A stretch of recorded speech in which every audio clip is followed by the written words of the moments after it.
Meditaciones de Marco Aurelio, traducido por Jacinto Díaz.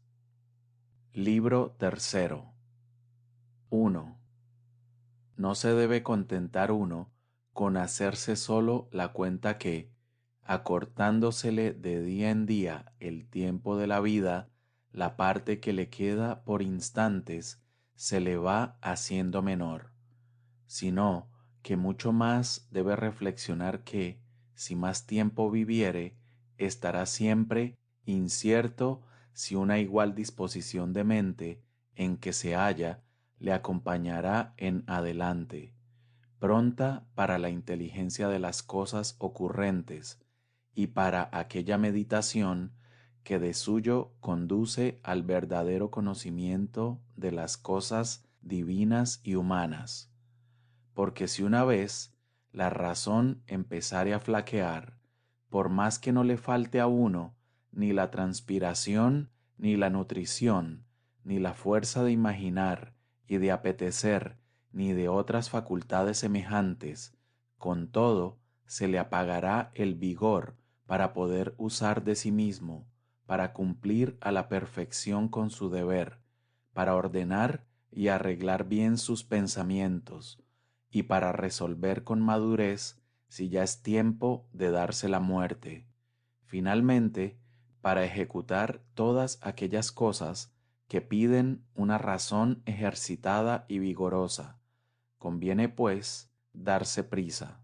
no sólo porque por momentos se va uno acercando más a la muerte, sino porque le va desamparando el conocimiento y reflexión en los negocios.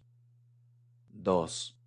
Ni deja de ser cosa digna de consideración que todo aquello que es como sobrepuesto a alguna obra principal de las que hace la naturaleza lleva un atractivo particular. Lo mismo vemos que sucede al pan que en el horno se abre, y no obstante eso, aunque aquellas hendiduras son de algún modo fuera de la intención del panadero, con todo le dan hermosura y excitan muy particularmente la gana de comerle. Asimismo, los higos, cuando están muy sazonados, suelen abrirse, y en las aceitunas, reventadas de maduras, el mismo distar poco de la corrupción añade al fruto una estima y aprecio singular.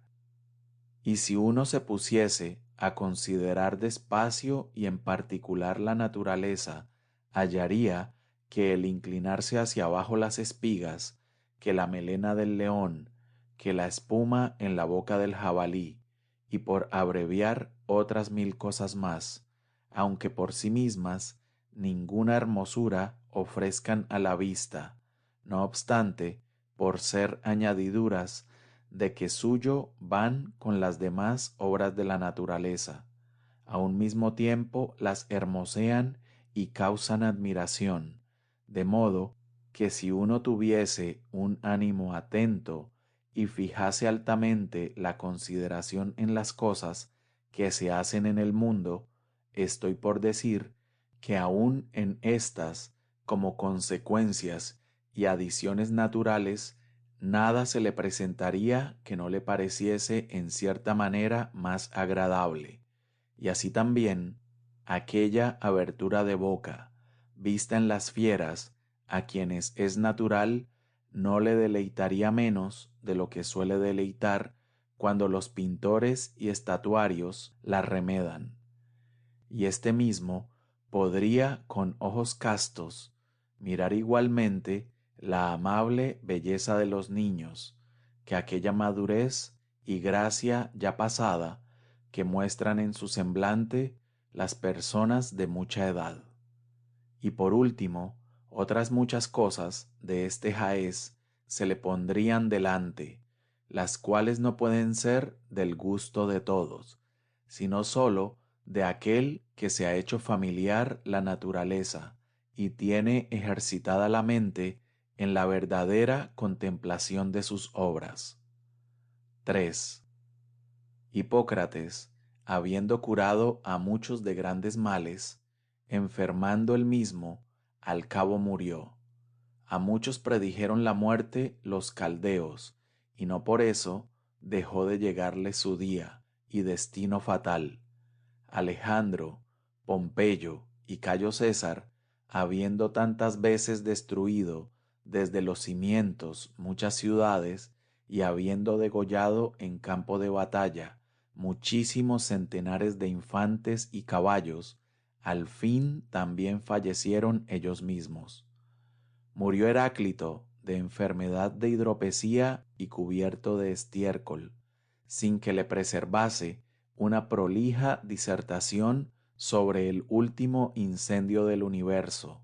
Demócrito murió comido de parásitos, y parásitos bien que de otra casta quitaron la vida a Sócrates. ¿Pero a qué viene todo esto?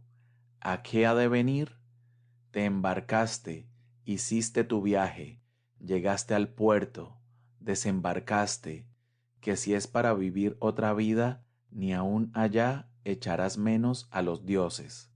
Pero si es para quedarte del todo sin sentido, acabarás ya de verte agobiado de penas y privado de gustos, no sirviendo ya a ese vaso inmundo de tu cuerpo, que es de condición tan inferior y que de suyo debiera servir como esclavo, puesto que en el hombre la una parte consiste en la mente y espíritu, la otra no es más que tierra. 4. No malogres el tiempo que te queda en averiguar vidas ajenas, a no ser que lo hagas con la mira de servir al pueblo. Quiero decir que no revuelvas en tu imaginación qué hace este o aquel, y por qué lo hace, qué dice, qué piensa, qué maquina, y otras cosas a este modo, porque la curiosidad de los hechos ajenos distrae del cultivo y cuidado de su mismo espíritu. Es menester, pues, guardarse mucho que en la serie y discurso de tus pensamientos nada se entrometa de temerario y superfluo, y con más especialidad nada de curioso y maligno, y también acostumbrarte a meditar solamente en aquello sobre lo cual de repente reconvenido, ¿en qué piensas ahora? Pudieses al punto con toda franqueza responder, en esto o en aquello pensaba, de suerte que por la tal respuesta al momento se dejase ver un ánimo de todo sincero y bondadoso, propio de quien ama la sociedad, de quien desprecia los placeres y de una vez echa de sí las ideas de una vida afeminada, de quien ni tiene odio ni envidia, ni sospecha contra nadie, ni otro afecto alguno desordenado, por el cual le sea preciso avergonzarse al decir claramente que aquello era lo que en la mente tenía. Porque un hombre de esta clase, debiendo sin más pruebas de ser reputado por un varón perfecto, viene a ser como un sacerdote y ministro de los dioses que se sirve, como es razón de aquel numen que tiene en su pecho consagrado. Esto mismo hace que un hombre tal no se contamine con los deleites, que sea invencible en todo trabajo, exento de toda especie de injuria, ni le haga impresión alguna la maldad ajena, que sea un atleta glorioso en el más bello certamen, nunca vencido ni arrastrado de pasión alguna, empapado en la justicia y virtud, abrazando con toda el alma cuanto acontece y dispensan los hados, entretenido rara vez y nunca sin grande necesidad y utilidad pública, en pensar lo que otros dicen, hacen o maquinan, únicamente para sus mientes en perfeccionar sus acciones, y está atento continuamente a la parte que le cabe en el repartimiento de los hados, consiguientes en el universo, y así en lo uno cumple con su deber y en lo otro se persuade de que las disposiciones son santas, puesto que la suerte que a cada uno en particular se le ha destinado sobre cuadrarle muy bien, al mismo tiempo se ve serle muy útil. El mismo tiene bien presente que, logrando todo lo que participa de razón un común parentesco, también es conforme a la naturaleza humana el cuidar e interesarse en las cosas pertenecientes a su prójimo, pero no de modo que busque el aplauso y aprobación de todos, sino solamente de aquellos que, sin disputa alguna, viven conforme a las leyes de la naturaleza, porque respecto de los que no viven en esta forma, no se olvida jamás de cómo estos tales se portan en casa y fuera de ella, de día y de noche, y cómo gustan de revolcarse en un mismo lodo con otros sus iguales. Por consiguiente, tampoco cuenta con las alabanzas de aquellos que de sí mismos no están satisfechos. 5. No hagas cosa alguna de mala gana, ni hagas tus cosas sin respecto al bien común. Nada harás sin examinarlo de antemano, ni lo harás arrastrado de alguna pasión. No busques un adorno afectado de palabras para explicar tus pensamientos. No seas amigo de hablar demasiado, ni hombre de muchos negocios. Antes bien, procura que ese tu Dios o tu espíritu sea el conductor y guía de un varón grave, de un anciano, de un ciudadano amante del pueblo, de un romano, de un príncipe tan resuelto como el que más, a partirse de esta vida, sobre la marcha al mismo punto que oyere la señal de la retirada. Nunca necesites de juramento ni de testigo alguno para ser creído. A más de esto, mantén un semblante placentero, indicio de un ánimo que no necesita de que otros le procuren su tranquilidad interior. Es menester, pues, que te mantengas sobre ti, no necesitando de otro apoyo. 6. Si en el discurso de la vida hallares algo más recomendable que la justicia, la verdad, la moderación, la fortaleza, y para decirlo de una vez, de mayor aprecio que aquella disposición de ánimo en fuerza de la cual uno se conforma gustoso con la recta razón en la práctica de sus acciones, y se contenta con las disposiciones del hado, que no dependen de su elección. Si algo digo, hubieres visto de mejor condición. Abrazándolo con toda tu alma, goza enhorabuena de ese mayor bien.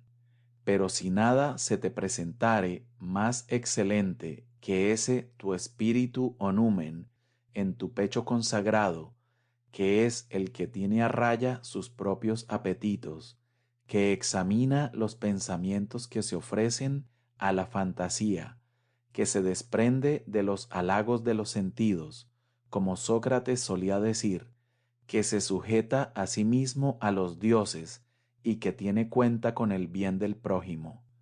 Si hallares, pues, que toda otra cosa es mucho menor y de menor valor que tu espíritu, no quieras dar cabida a otro bien alguno, al cual, si una vez te rindieres, ya no podrás después, sin mucha repugnancia y contradicción, dar el primer lugar a aquel otro que es propiamente tu bien,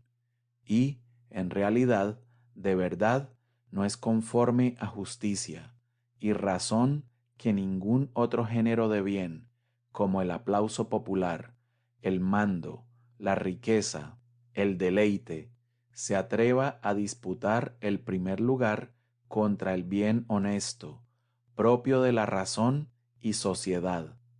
Bien entendido que si uno juzgare deber condescender en algo con cualquiera de estos bienes enseñoreados de su corazón, lo arrastrarán tras sí.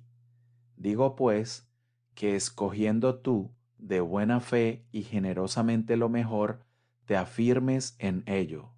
y sin duda lo mejor es lo más útil,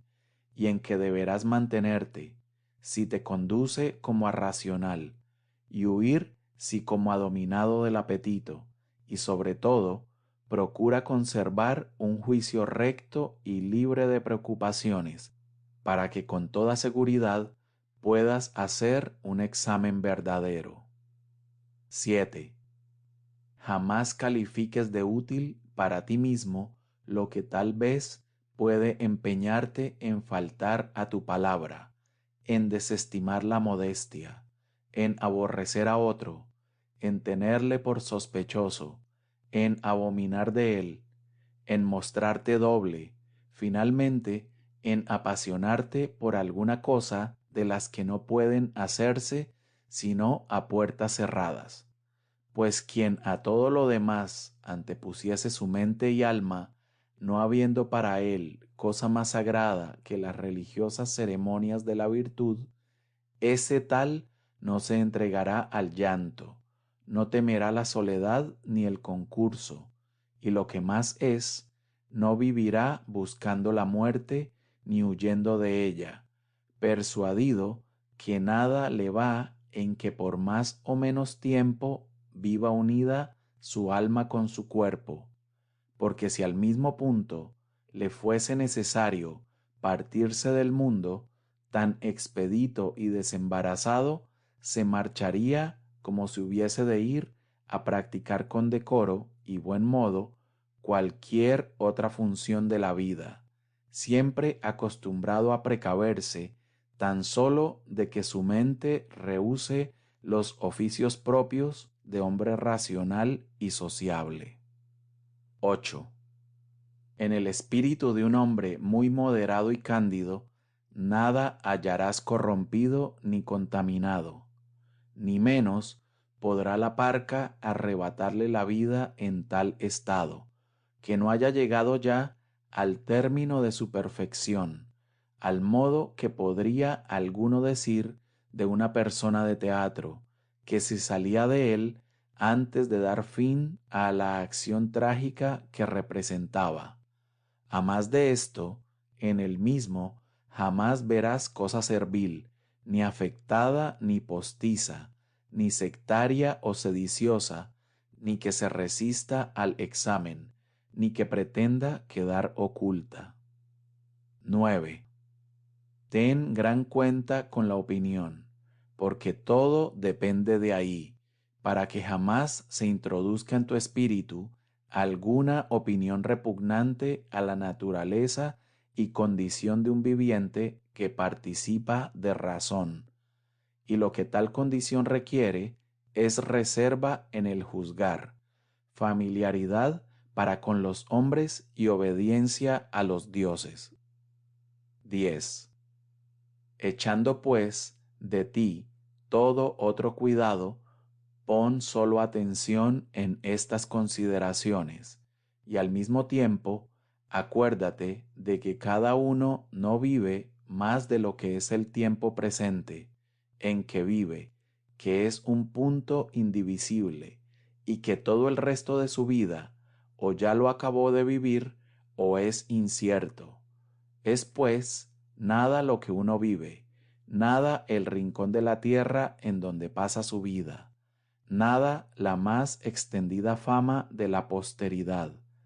fama propagada por la sucesión de unos hombrecillos que muy en breve se morirán, y que, no conociéndose bien a sí mismos,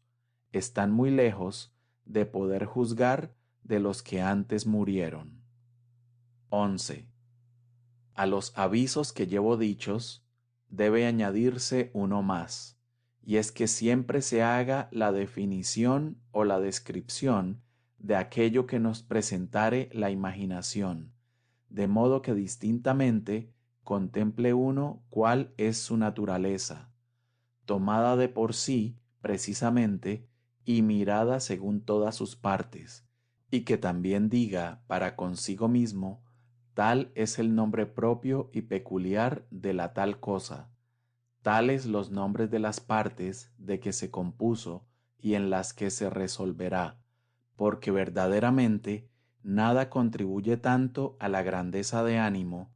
como el saber examinar con método y exactitud cada una de las cosas que suelen acontecernos y poder escudriñar siempre las mismas en tal conformidad, que venga en conocimiento de que sirve tal cosa, qué estimación merece comparada con el universo y qué aprecio comparada con el hombre, siendo éste como es, un ciudadano de aquella suprema ciudad, de la cual estas ciudades de acá vienen a ser otras tantas casas y familias. ¿De qué condición es? ¿De qué principio se compuso? ¿Por cuánto tiempo deberá naturalmente durar este objeto que ahora me configura la imaginación? ¿De qué virtud convendrá echar mano para podérmelas haber con él? Por ejemplo, si de mansedumbre, de fortaleza, de verdad, de confianza, de candor, de frugalidad o de otras semejantes. Conviene por lo mismo decir en cada acontecimiento particular: esto en verdad me viene de la mano de Dios.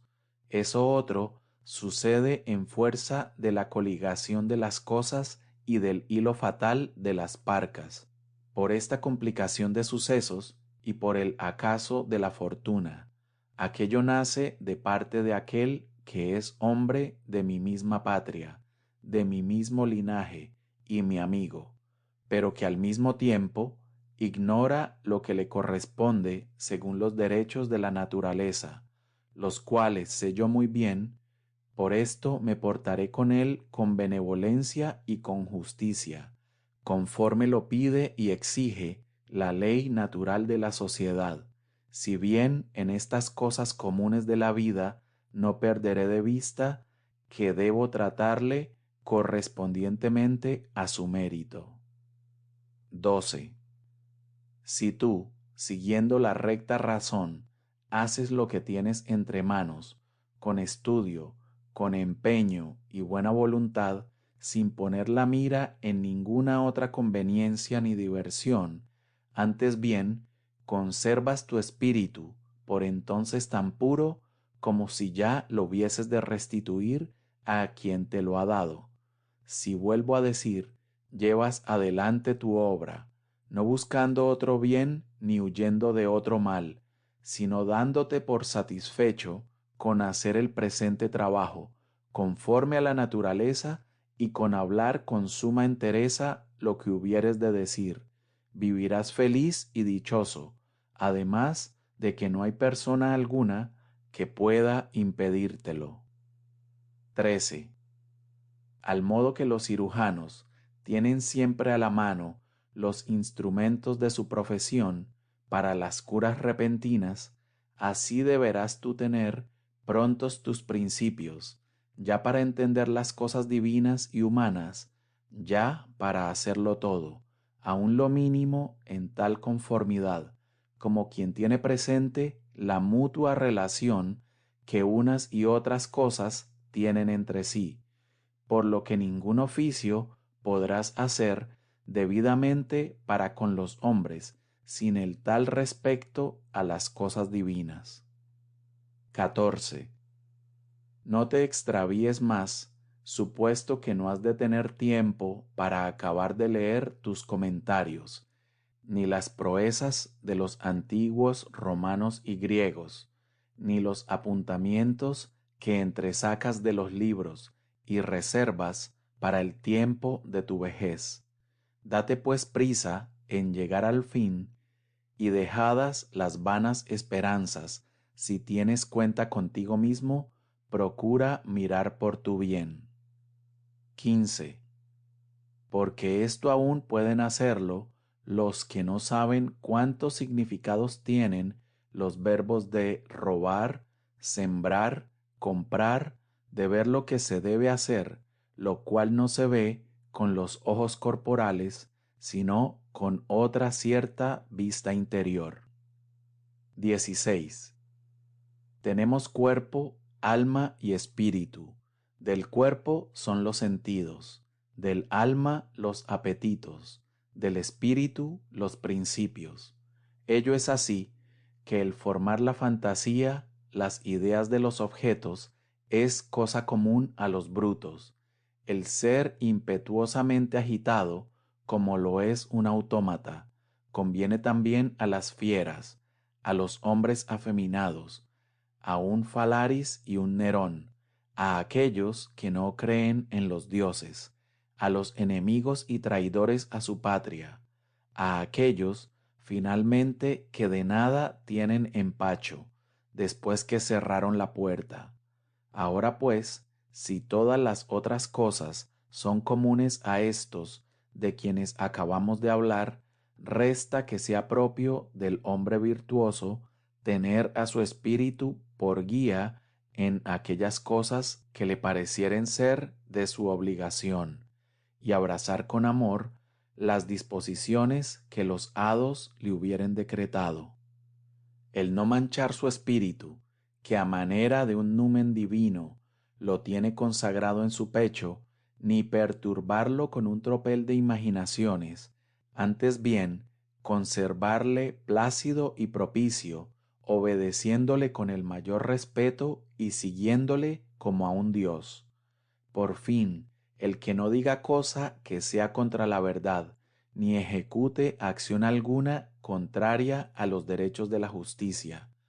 Y si uno no fuere del agrado y satisfacción de los hombres, porque siga este género de vida sencilla, modesta y plácida, no por eso deberá enojarse contra nadie, ni desviarse de aquel camino que conduce y lleva al término de la vida, al cual es necesario que uno llegue puro y tranquilo, desembarazado y sin la menor repugnancia con la propia suerte que le cupiere. Fin de la sección 3.